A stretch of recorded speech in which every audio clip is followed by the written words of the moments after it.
चौकी टूटल जे दोबारा खींचब चोली से 2000। चौकी टूटल जे दोबारा खींचब चोली से 2000। चौकी बता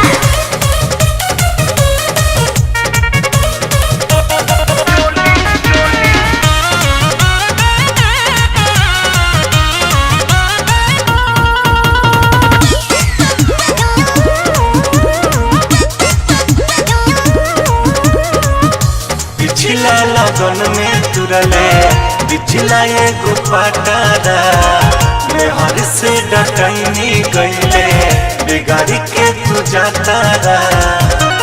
अरे चुप रहा खाली बहरे फानेला बड़का शेर बनेला घर में मेहर से पेटा के बहरे लौरता नेला आया मेहर माऊ गबाड़ा सफे भाव का जाके चराबा तू पाड़ा जा चराबा तू पाड़ा। चौकी टूटल जे दोबारा खींचब चोली से 2000। चुप रहा चौकी टूटल जे दोबारा खींचब चोली से 2000। ये ठीक नहीं है।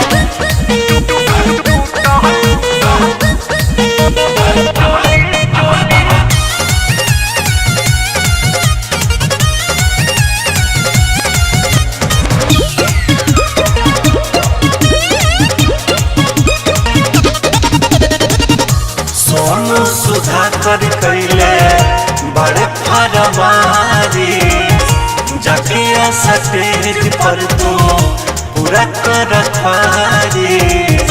अरे टेंशन मत सुना बुझतानी दुख तोहार धक्के बैठा जानी कपार हमरे देश से दिया देब तोहरा चाहू के क्या डार रहने फिक्र कर न जिक्र कर देले बानी सारा देले बानी सारा। चौकी टूटल जे दोबारा खींचब चोली से 2000। अरे चौकी टूटल जे दोबारा खींचब चोली से 2000। हाँ तो लेनी के देनियो पड़ जाई।